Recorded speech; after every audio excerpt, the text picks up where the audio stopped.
comes from Matthew chapter 13. And selected verses. This is a collection of a variety of readings from Matthew chapter 13, and rather than reading all the parables to you now, I'll go ahead and share the introduction of each one, and then we'll explore them in greater depth.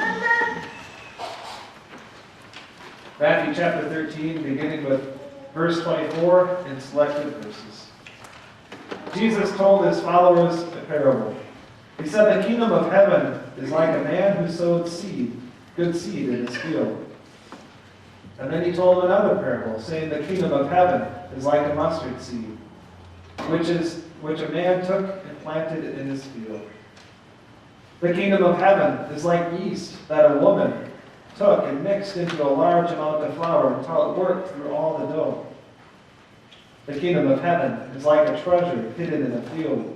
When a man found it, he hid it again, and then in his joy went and sold all he had and bought the field.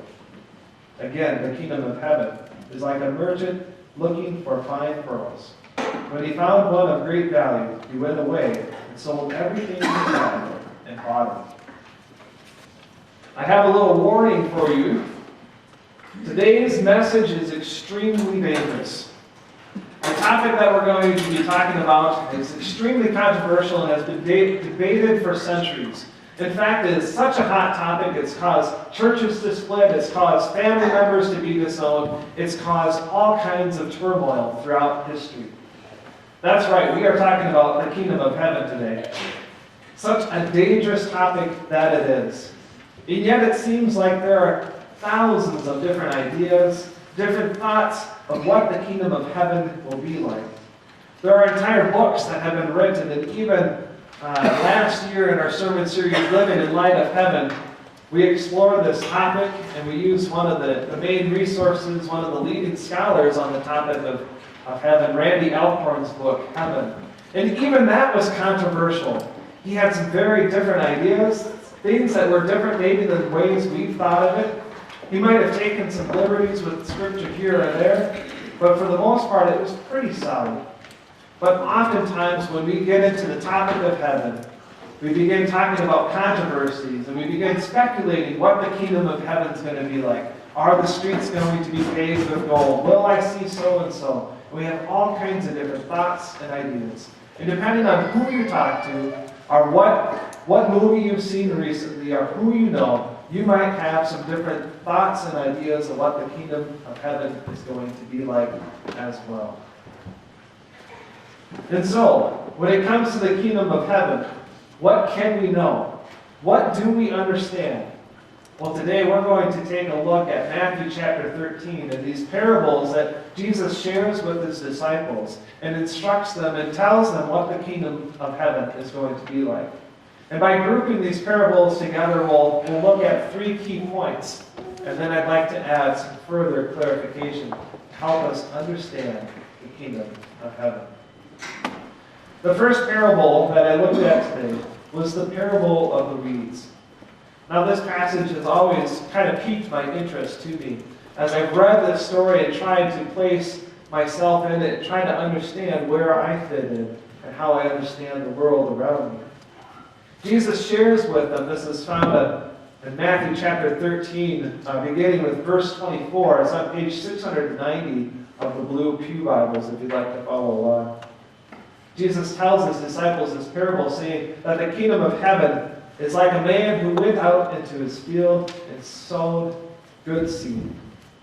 But while everyone was sleeping, his enemy came and sowed weeds among the wheat, and then went away. When the wheat sprouted and formed heads, then the weeds also appeared. The owner's servants came to him and said, "Sir, didn't you sow good seed in your field? Where then did all these weeds come from?" "An enemy did this," the master replied. The servants then asked him, "Do you want us to go and to pull them up?" "No," he answered, "because while you are pulling the weeds, you may root up the wheat with them. Let both grow together until the harvest. At that time I will tell the harvesters, first collect the weeds and tie them in bundles to be burned. Then gather the wheat and to bring it into my barn." Jesus later goes on to explain this parable verse 37. And so he tells his disciples some insider information, explaining, saying, the one who sowed the seed is the Son of Man. In other words, Jesus. The field is the world, and the good seed stands for the sons of the kingdom, that is, the children of God. The weeds are the sons of the evil one, the children of the devil. And the enemy who sows them is the devil. The harvest is the end of the age, and the harvesters are the angels.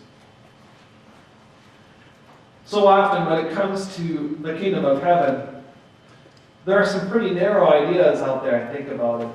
In fact, I remember my time during college, where I went to school, there were several people that had some very distinct ideas on what it meant to be saved, or what it meant to go to the kingdom of heaven. And so maybe you've ever encountered this. Maybe you've been walking downtown Minneapolis and somebody comes up to you on the streets and says, "Are you saved?"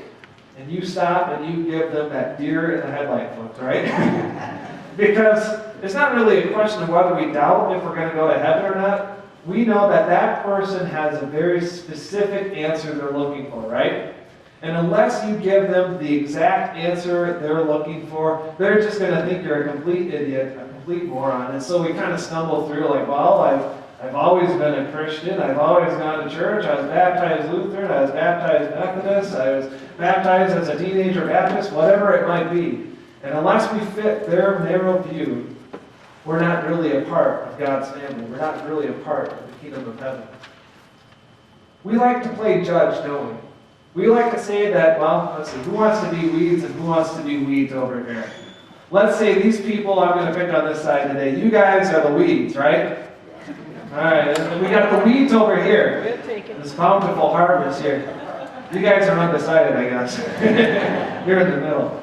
And so you got the weeds and the wheat. And we like to think that we can separate it, that we can judge who's going to be the weeds and who's going to be the wheat, who's entering the kingdom of heaven based on some of our thoughts and ideas and our interpretation. But Jesus doesn't tell us that we can do this, does he? Jesus says the weeds and the wheat are growing up together in the world. We live with Christians and non-Christians. We live amongst wheat and weeds. And to be honest, we don't really know too much of the difference. We can have some pretty good indicators. We can tell when the wheat is maturing. We begin to tell the weeds from the wheat. But for the most part, our job is not to separate. Our job is not to judge. That job belongs to God. That job belongs to God's angels. And so, our first key point is that God decides who will enter the kingdom of heaven, not us. God decides who will enter the kingdom of heaven, not us. The second set of parables is the parable of the mustard seed and the parable of the yeast. And we're familiar with this parable when Jesus says the kingdom of heaven is like a mustard seed. Now, some of you know that I really enjoy gardening. I probably become most passionate about it in the springtime when I have the opportunity to plant and I'm anticipating all the wonderful harvest. In fact, I just finally, before the snow fell, clipped off about 6 more gallons of lettuce from our garden. So I enjoy our garden, I enjoy our produce, and enjoy it throughout the year.